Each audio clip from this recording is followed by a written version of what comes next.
दिशो सुनाए।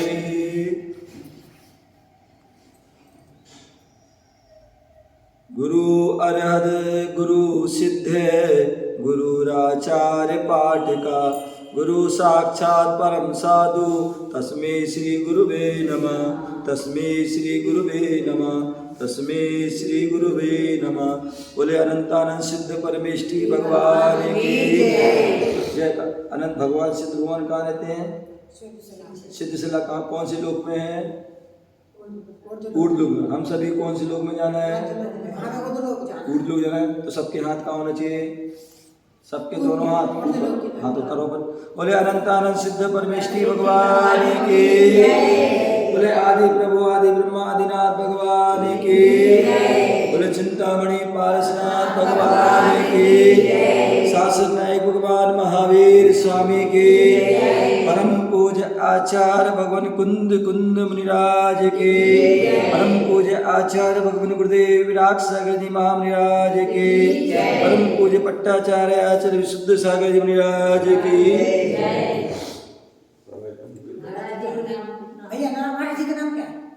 प्यारे बंधु, आज हम सभी सलामतपुर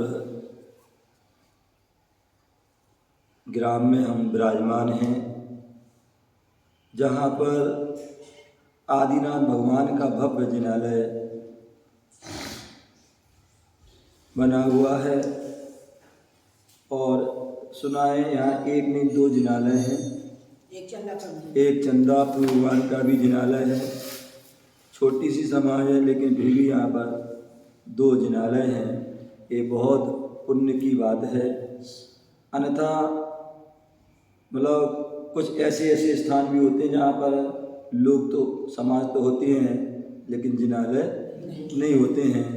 आप सभी सौभाग्यशाली हैं कि जहाँ पर दो जो है जिनालय हैं, तो निश्चित ही आप सलामत हैं। क्या है? सलामत हैं आप। क्योंकि कल अभी पढ़ रहा था स्वाध्याय में कि जो भगवान की जो देव शास्त्र गुरु की शरण में पहुंच जाता है, जो उनका आलम्बन लेता है, तो निश्चित है उसकी जो है क्या होती है? रक्षा हो जाती है। वह कर्मों से वह सलामत रहता है, पापों से सलामत रहता है और उसको पुण्य का अर्जन होता रहता है। यहाँ पर कल यहाँ पर आगमन हुआ और देखिए आज इंद्र देवता ने यहाँ सलामतपुर की जो है शुद्धि भी कर दी। और आज जो है हमारे अध्यक्ष जी नीरज जैन सुपुत्र पार्वती जैन की जो है सुपुत्री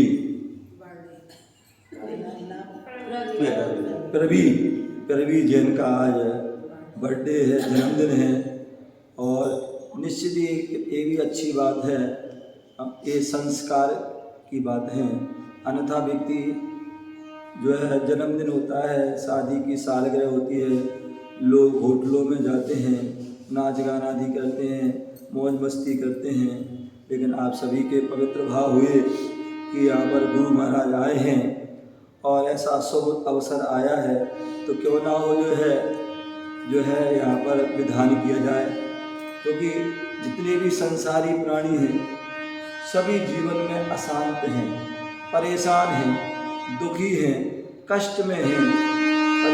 तो उन सारी समस्याओं से हमारा निदान हो, सभी को जीवन में सुख शांति समृद्धि प्राप्त हो।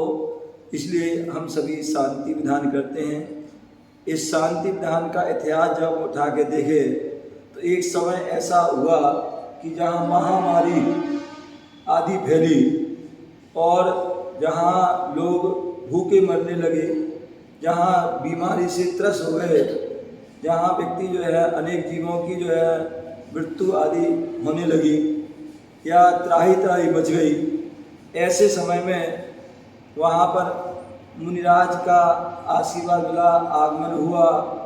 और उस आगमन गुरुदेव का आशीर्वाद से, उनकी पावन प्रेरणा से, उनके जो उपदेश से सभी के लिए उस निदान के बारे में बताया कि आप जो है शांतिनाथ भगवान की विशेष आराधना करें तो निश्चित ये जो है बीमारी रोग आदि दूर हो जाएंगे।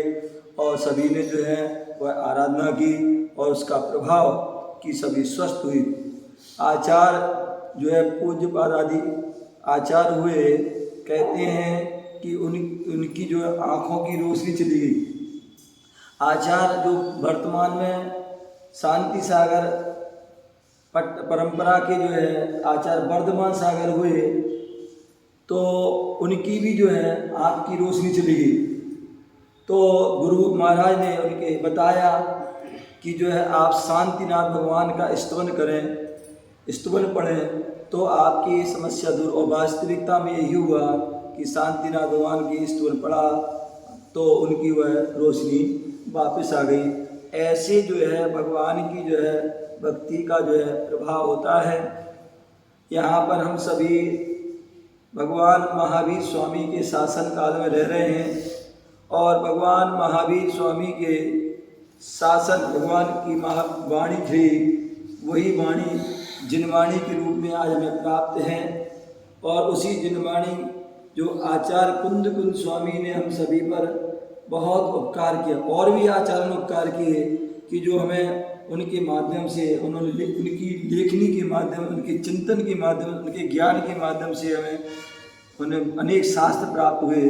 तो उनमें आचार्य कुंद स्वामी हुए, उन्होंने भी हमें 84 पाहुड़ लिखे। उन 84 पाहुड़ में पूरे जिनेंद्र भगवान की वाणी का सार पूरा हमें प्राप्त है। ऐसे जो है आचार्य कुंद स्वामी ने उन शास्त्रों में एक रैण सार ग्रंथ है। उस रैण सार ग्रंथ में श्रावक और मुनि, श्रावक कौन होता है, मुनि कौन होते हैं, श्रावक का धर्म क्या है, मुनि का धर्म क्या है, श्रावक का कर्तव्य क्या है, मुनि का क्या कर्तव्य है, इस श्रावक के मूल गुण क्या है, मुनि के मूल गुण क्या है, श्रावक के जो है क्या व्रत होते हैं, मुनियों के क्या व्रत होते हैं, वो सारी बातें जो है रैण सार ग्रंथ में आचार्य कुंद स्वामी ने लिखी है।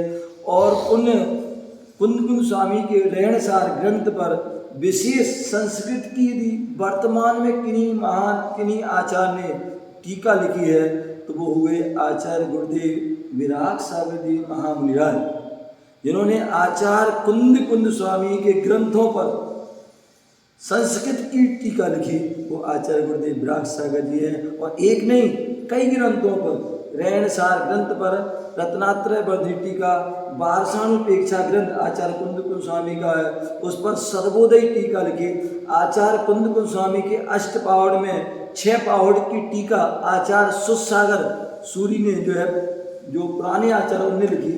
2 पहाड़ पर टीका नहीं मिल रही थी या विलुप्त हो गई थी या अप्राप्त थी, तो जब हम लोगों ने शिष्यों ने गुरुदेव से प्रार्थना की कि गुरुदेव 2 पहाड़ पर टीका नहीं है संस्कृत की, आप कृपा करें, तो उन्होंने जो है लिंग पहाड़ और शील पहाड़ पर श्रवण प्रबोधनी और श्रवण संबोधनी नाम की संस्कृत की टीका लिखी। ऐसे जो है महान ग्रंथ है रैण सार। उस रैण सार ग्रंथ में बता रहे हैं कि श्रावक कौन, आचार्य पद्मनंदी मुनिराज ने भी कहा ग्रस्त कौन हो सकता है, और भी अनेक विद्वानों ने कहा जैन कौन हो सकता है। जैन, हम सभी जैन है ना, जैन की क्या परिभाषा है? प्रधान जी खड़े हो जाएं, बताइए। आप अध्यक्ष हैं तो आपको पता होना चाहिए, वैसे प्रत्येक को बताना जैन कौन होता है। अरे जैन धर्म को अपन को उसका पालन करना, उसके हिसाब से चलना पड़ेगा अपन को। कैसे, क्या पालन करना पड़ेगा? अरे जैसे अपन हर चीज बड़ी शुद्धता से करते हैं। नहीं, जैनी कौन, जैनी की परिभाषा क्या है? जैन धर्म की जैन, सच्चा जैनी कौन है उसकी परिभाषा बताइए। जो इसको मानेगा कोई जैनी कहलाएगा। जो जिनेंद्र भगवान को माने वो जैनी है। क्या? जो जिनेंद्र भगवान को माने वो जैनी है। अथवा जैसे साधु की पहचान क्या है? पिछी कमंडल शास्त्र जैनी की पहचान है। उसी प्रकार जो है साधु की पहचान, जैनी की क्या पहचान है? तो बोले जैनी की पहचान है लोटा डोरी छन्ना कनक कटोरी बनना है जो है। लोटा डोरी छन्ना, पहले के बुजुर्ग लोग होते थे क्या करते थे? अम्मा बैठी है, अम्मा ने किया होगा, पहले के बुजुर्ग लोग क्या करते थे? कहीं बाहर जाते थे लोटा लेके जाते थे, डोरी ले जाते थे, और छन्ना जहाँ कुआं मिला वही पानी ने खींचा और छाना और पी लिया। तो लोटा, डोरी, छन्ना और कनक कटोरी बनना, एक डिब्बा ले जाते थे कलेवा का, अथवा उसमें आटा नमक आदि ले गए और जहाँ स्थान मिला वहीं अपने बनाया और खा ली। किसी का मुंह देखने की आवश्यकता नहीं है।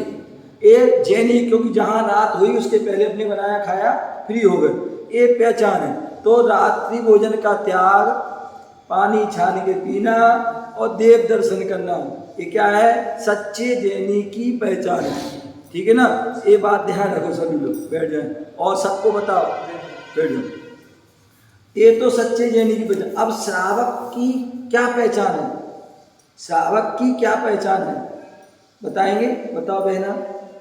श्रीमती पार्वती जैन, यही है? हाँ, खड़े हो जाओ। हाँ, आप बताना है। श्रावक जैसे अपन देखते ना पंच परमेष्टि होते हैं, तो पंच परमेष्टि में अनंत कौन होते हैं? अभी अपने अर्घ चढ़ाए, सिद्ध कौन होते हैं? आचार्य कौन है? उपाध्याय कौन है? साधु कौन है? तो उनकी पहचान, जैसे अनंत के 46 मूल गुण होते हैं, वो अनंत होते हैं। सिद्धों के 8 गुण होते हैं, साधु के जो आचार्य के 36 होते हैं, उपाध्याय के 25 होते हैं, साधु के 28 होते हैं। तो ऐसे श्रावक की क्या पहचान है? श्रावक कौन होता है? श्रावक है श्राविका। आप कौन हो? श्रावक हो नहीं, श्राविका हो नहीं? तो श्राविका की क्या पहचान है? श्राविका क्या पहचान है? स्वाध्याय नहीं करते हो? स्वाध्याय करा करे। अम्मा लोग, सासू को कौन है इनकी? तो ध्यान रखो, तुम भी पढ़ा करे, इनको भी पढ़ाया करे। कम से छोटे छोटे जो है ग्रंथ अपने जो है चतुर्प्रथमान योग के पढ़ाए, या जो बाल गोद आदि है, छेडाला है, समझ गए? तो या रत्निकरण कोई भी पढ़ाए, उसमें ज्ञान बढ़ेगा। तो जो अष्टमूल गुणों का धारी है वो श्रावक है। क्या नीरज जी सुनो, आ जाओ यहाँ। जो अष्टमूल गुणों का धारी है वो श्रावक है। तुम अष्टमूल, अभी हमें कल आ रहा था, शायद बिहार कर रहे थे, तो एक जो है क्या नाम, सागर के डॉक्टर सोनाली जैन अपने परिवार के साथ आ रही थी, और डॉक्टर सौरभ जैन की पत्नी है जो भाग्योदय में, तो उसकी छोटी सी गुड़िया थी 4-6 महीने की। तो मैंने आशीर्वाद दिया। बोले मुनि से, मैंने कि नाम क्या? बोले ये नाम है। फिर मैंने कहा वही, बोले महाराज से इसको जो है नमो कामन सुना दो। मैंने नमो कामन, बोले इसको श्रावक के संस्कार दे दो। तो मैंने फिर उसको जो श्रावक के संस्कार रूप में उसको अष्टमूल गुणों को प्रदान किया। क्या किया? ये तो नमो कामन सुना, नमो इंतरामदि चित्ताड़ी आदि सारा उसको सुनाया है। और उसके बाद जो है श्रावक के अष्टमूल गुण तुम्हारे हैं कि नहीं है? अष्टमूल गुण का ध्यान रखिए। जो बच्चे का जन्म होता है उसके 40 दिन बाद जैसे ही मंदिर में ले जाते हैं, तो उसके माँ बाप को और उसको, हालांकि वो बच्चा तो छोटा है, उसकी माँ बाप को नियम दिलाया जाता है कि तुम्हें 8 साल तक उस बच्चे के 8 मूल गुण का पालन कराना है, श्रावक धर्म का पालन कराना है। वो अष्टमूल गुण क्या है? 5 उदंबर फल का त्याग, ठीक है ना? पर्व 5 उदंबर फल का त्याग है कि नहीं है? बड़, पीपर, उमर, कटूमर, पाकर, ये छोटे फल होते हैं, इनको फोड़ो तो फोड़ने पर जीव उत्पन्न उड़ते दिले जाते हैं। तो ध्यान रखो, उन 5 फल का त्याग। वैसे तो त्याग होंगे तुम्हारे, नहीं है तो आज से त्याग कर देना, ठीक है ना? और 3 मकार, मध्य, मांस, मधु, शराब, शहद और जो है मांस, जिनमें असंख्यात 30 जीवों की हिंसा होती है बनने में आदि, खाने पीने में। तो ऐसे मध्य, मांस, मधु का तीनों का त्याग, साथ में अंडे आदि का भी त्याग, उनसे बनी हुई वस्तुओं का त्याग। तो ये जो है श्रावक के अष्टमूल गुण हैं, तो इनका ध्यान रखना। वंश का, लेकिन महाराज सेहत का त्याग नहीं हो पाता ना? क्यों नहीं हो पाता? दवाइयों में तो कोई आता सीधा। ऐसा है, सुनिए, अच्छी बात है, सबसे अच्छी बात है। भगवान से प्रार्थना करें, भगवान की भक्ति करें कि हमें दवाई ना खाना पड़े, ठीक है ना? दूसरी बात, दवाई खाओ तो हमारे यहाँ आयुर्वेदिक दवाई है। क्या है? आयुर्वेदिक बहुत सारी दवाई। और वैसे तो सुनो अम्मा, वैसे तो हमारे शास्त्र आचार्य पूज्य पाद स्वामी हुए हैं, उन्होंने कल्याण कारक ग्रंथ लिखा है। और अभी मैं भोपाल में था तो उसी कल्याणकारक की जो छोटी सी पुस्तक के रूप में विज्ञानमती माता जी ने औषधि मंजूषा किताब लिखी पतली, वो लाना, उसमें पढ़ना, तो उसमें छोटे छोटे रोग बीमारी की सारी दवाई लिखी है और वो दवाई तुम्हारी रसोई में है। क्या है? तुम्हारी रसोई में गैस मिल रही है तो क्या कर लो, अजवाइन खा लो, है पेट कुछ भी जो है कुछ हो रहा है तो हल्दी को दूध में डाल के पी लो। तो ऐसी बहुत सारी दवाएं, अजवाइन है, मेथी है, अलसी है, समझ गए ना, सौंठ है, ये सब तुम्हारे उसमें है, त्रिफला है, समझ, गैस पास पेट साफ नहीं हो रहा है, आप जो है वो खा लीजिए। अथवा जो है आपका पित्त भड़का है तो सौंफ खा लीजिए, जो है कफ बढ़ रहा है तो सौंठ खा लो। ये सारी दवाएं आपकी रसोई में हैं तो ये आप खा लोगे। और सबसे बड़ी बीमारी की जड़ क्या है? हमारा भोजन। हमारा भोजन अनाप शनाप होता है, कुछ भी खा देते हैं तो उससे पित्त और कफ और या वायु बढ़ जाती है। इनको तीनों को सुरक्षित रखें, बात पित्त कफ इनको सही रहेंगे तो कुछ नहीं होने वाला। तो इस प्रकार से जो है हमें जो है सबसे अच्छा है कि हम जो है अच्छे से भोजन करें, अच्छे व्यवस्थित रहें। जैन धर्म के अनुसार कहते हैं, जैन धर्म हमारा साइंटिफिक धर्म है। बैठ जाओ साइंटिफिक। यदि आप जो है हमारे कितनी अच्छी बीमार बताइए, बोले अष्टमी चतुर्थी है, साल में जो है महीने में 4 उपवास कीजिए, आप हमेशा स्वस्थ रहोगे। 4 नहीं तो 2 तो करो, 2 नहीं तो 1 करो। अगर वो भी नहीं कर पाते तो जो 4 दिन एक आसन कर लो, वो तो भी स्वस्थ रहोगे। 4 दिन एक आसन नहीं कर पाए, 4 दिन नीरस कर लो, वो भी उससे भी स्वस्थ। और वो भी नहीं कर पाओ तो कम से कम रस्सी कर लो, रस्सी कर लो तो भी स्वस्थ रहोगे। और एक भी नहीं कर पाओ तो ऊनोदर भोजन कर लो। क्या कर लो? ऊनोदर। ऊनोदर मतलब क्या है? भूख से कम खाना, ये ऊनोदर। और उत्तम ऊनोदर तो ये है कि 1 गिलास खाना। उत्तम ऊनोदर 1 गिलास खाना। और जघन्य ऊनोदर क्या है? 1 गिलास कम खाना। तो यदि ऐसा भी कर लिया आपने तो भी स्वस्थ रहोगे। जैन धर्म कह रहा, आयुर्वेद कह रहा है कि गर्मी के मौसम है उसमें आप एक पेट के 4 भाग कीजिए और उसमें 1 भाग ठोस भोजन कीजिए, 2 भाग पेय पदार्थ लीजिए और 1 भाग खाली छोड़ दीजिए। हवा मतलब गैस के लिए, गैस पास होने के लिए, श्वास लेने देने छोड़ने के लिए, ऐसा। और गर्मी के मौसम, सर्दी के मौसम में 2 भाग ठोस भोजन कीजिए, 1 भाग पानी पीजिए और 1 भाग खाली छोड़। यदि हम ऐसा करते हो आप स्वस्थ रहोगे, आपको दवाई की आवश्यकता नहीं है। अब देखिए अम्मा जी बैठी है, कितनी उम्र है, ये देखो इनकी उम्र देखो, इनकी उम्र देखो, चश्मा लग गया है, अम्मा जैसी बैठी हो। और वो देखो है इतनी उम्र होने पर चश्मा नहीं है, दांत भी पूरे हैं। अरे कोई बात नहीं, भी बता रहे हैं अच्छे जो है, जो वो नीचे बैठी और ये बुढ़ी बैठी। सुनो सुनो तो ये मुड्ढे पे इनकी उम्र आधी उम्र होगी लेकिन मुड्ढे बैठी और वो नीचे बैठी। तो ये सब क्या है? ये पुराना खान पीन अच्छा रहा तो इसलिए रहे, अपने व्रत नियम संयम से पालन किया तो वो स्वस्थ हैं। कल वो हम कहीं बैठे थे, हम थे वहाँ थे, 90 साल की कोई अम्मा थी, कोई 95 साल की, कोई 85 साल की अम्मा थी। तो ये सब क्या है?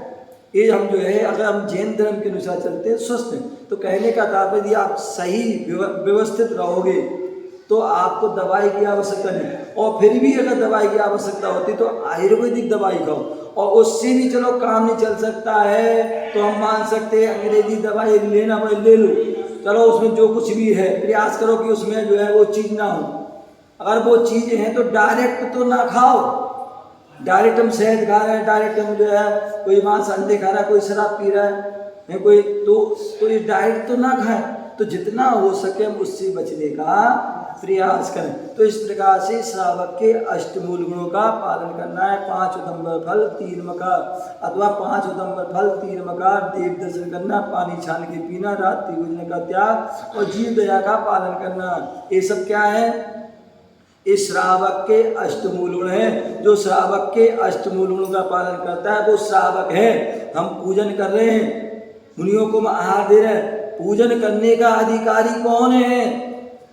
सच्चा श्रावक। जो सच्चा श्रावक है वो पूजन करने का, जो अष्टमूल गुणधारी है वो पूजन कर सकता है, विधान कर सकता है, अभिषेक कर सकता है। मुनियों को आहार कौन दे सकता है? जो मुनियों को आहार वो दे सकता है जो अष्टमूल गुणों का धारी है। जो अष्टमूल गुणधारी नहीं है वो भगवान अभिषेक नहीं कर सकता है, मुनियों को आहार नहीं दे सकता। आज अपन देखते हैं मंदिरों में अतिशय क्यों नहीं है? मुनियों की आज जो है ब्रह्मणा क्यों नहीं हो पाती, साधना क्यों नहीं हो पाती है? उसका कारण है कि जो श्रावक है भगवान का सुबह अभिषेक कर रहे, पूजा कर रहे और रात में पता नहीं सब कुछ खा रहे, सब कुछ पी रहे। समझ गए ना? इसलिए मंदिरों में अच्छा नहीं रहता है। मुनियों को तुम आहार दे रहे, उन्हीं की साधना नहीं हो पाती है, उनकी साधना में दोष लग जाते हैं, क्योंकि तुम उनको शुद्ध भोजन नहीं करा रहे हो। समझ गए ना? शुद्ध भोजन नहीं करा रहे, इसलिए उसका असर पड़ रहा है। श्रावक सब कुछ खा रहा है, सब कुछ पी रहा है और मुनियों को आहार दे रहा है, मुनियों को पैर छू रहा है, इसलिए जो उनकी साधना में विघ्न आते। तो इसलिए जो है सच्चा श्रावक जो होता है, जो अष्टमुनियों का धारी है, वो ही मुनियों को आहार दे सकता है, वो ही जो है भगवान की पूजा अर्चना अभिषेक कर सकता है। अथवा बोले जो है श्रावक कौन? श्रावक कौन? बोले जो श्रद्धावान हो, विवेकवान हो, जो क्रियावान हो, वो श्रावक है। क्या? जो श्रद्धावान, विवेकवान, जो क्रियावान है वो श्रावक है। यदि आपको देव साज गुरु पर श्रद्धा नहीं है, खूब विधान कर लो, खूब पूजा कर लो, खूब तीर्थ यात्रा कर लो, उसे कोई लाभ होने वाला नहीं है। श्रद्धा पहले होना चाहिए। क्या? श्रद्धा है, ये हमारे भगवान हैं, इनके दर्शन से, इनकी पूजन से हमारा कल्याण होगा। यदि ऐसी श्रद्धा है तो कल तो आपकी थोड़ा सा भी जो है बोले अंजन पढ़ते ना, अन्य आड़म ताड़म कछु न जान सेठ वचन प्रमाणम। चोर था, उसे नहीं पता था क्या नाम होगा, मैं उसे तो आड़म ताड़म पढ़ा, बोले सेठ ने कहा वो प्रमाण है, और एक साथ रस्सी काट दी, विद्या सिद्ध हो गई। तो श्रद्धा के कारण सीता ने जो है अग्नि परीक्षा हुई, पंच परमेष्टि को याद किया, भगवान को याद किया, नमो का मंत्र पढ़ा, और क्या हुआ? अग्नि भी जल की धार बन गई। सेठ सुदर्शन की जो है फांसी भी, सूली भी क्या हो गई? सिंहासन हो गया है। जो मनोरमा आदि जो है उसकी जो है क्या हुआ? उसकी जो है जो सांप भी जो है क्या हो गया? माला, हार, फूलों की माला। किसके कारण? श्रद्धा के कारण। तो इसलिए श्रद्धावान, दूसरा विवेकवान, कैसे हमें उठना है, कैसे बैठना है, कैसे क्या खाना है, क्या पीना है, क्या कैसे सोना है, ये सब क्या करें? विवेक से। विवेक से करो, अविवेक से नहीं। कुछ भी कर लिया, पहले ना सोचा ना विचारा, तो क्या करो? नहीं, विवेक से करो, विवेकवान। और तीसरा क्रियावान, जो जिसकी क्रिया है उस क्रिया से पूजा की, दर्शन करने की विधि है, क्रिया है वो उस क्रिया से करो। पूजन की विधि है, उन विधि से उसको पूजा करो।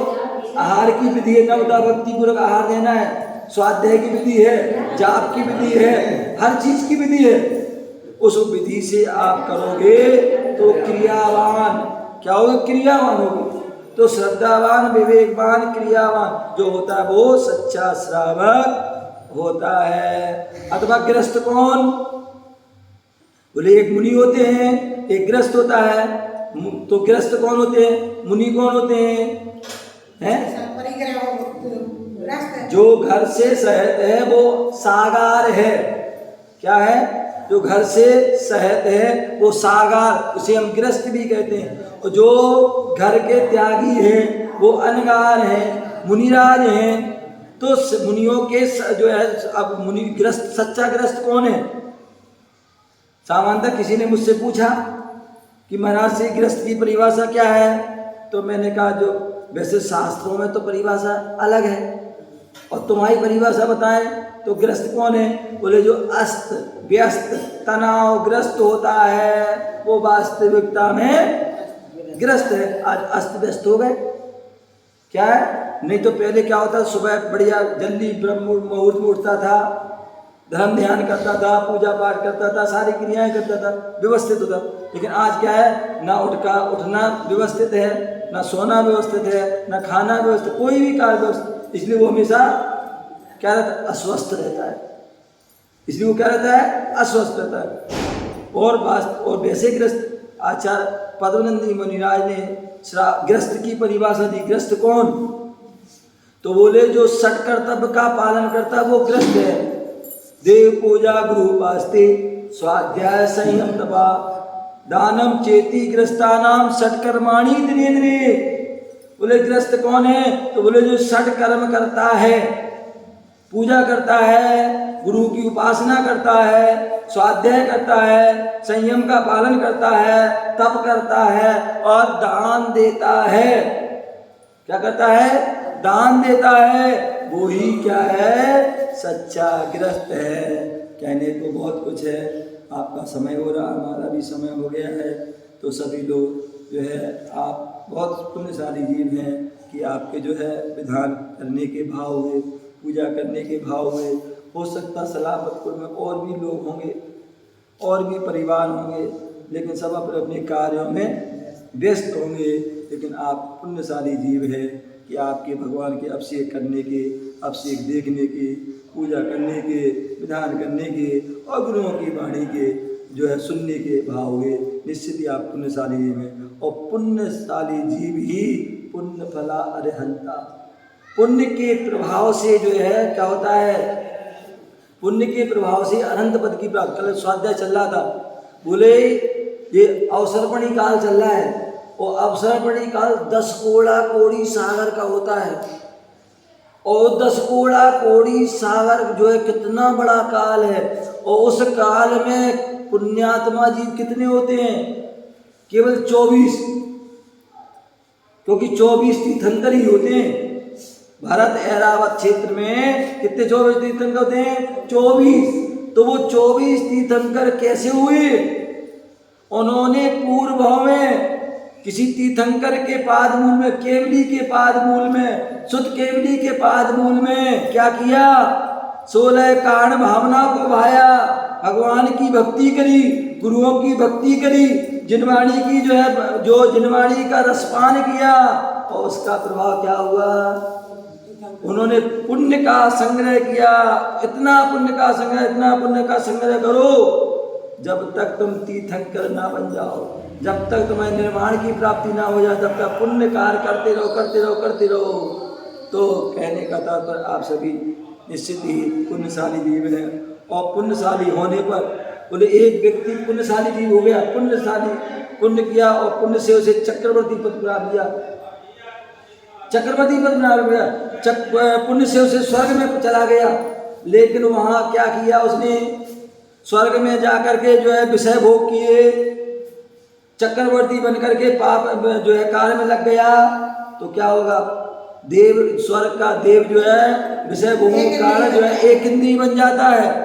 और चक्रवर्ती जो है उसने जो है क्या किया? भोग विलासता में फंस गया, तो वो नरक भी चला जाता है। तो इसलिए पुण्य से व्यक्ति क्या पुण्य संग्रह भी कर लेता है, तो मोक्ष भी चला जाता है। और पुण्य के कारण संपदा भी, उसके पाप किए और उससे नरक भी चला जाता है। हम सभी पुण्यशाली जीव हैं कि हमें मनुष्य भाव मिला, जैन कुल मिला और सर्वांग सुंदर शरीर मिला, सर्वांग शरीर मिला।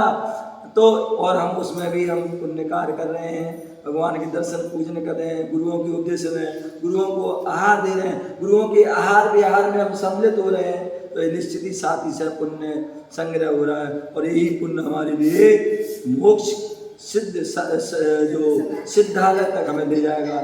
इसी भावना से आप सभी सलामत पुराणों को आप ऐसे ही अपने धर्म कार्य करते रहें, सठ कर्तव्यों का पालन करते रहें, तो निश्चित ही आप सलामत रहोगे। केवल सलामतपुर में रहने से सलामत नहीं रहोगे, आप जो है सत्कर्म करते रहोगे, व्रत नियम संयम का पालन करते रहोगे, तब आप जो है सलामत रहोगे, आपकी सदगति प्राप्त होगी, आपका कल्याण हो, आपका है। तो इसी भावना जय बोलो महावीर भगवान की।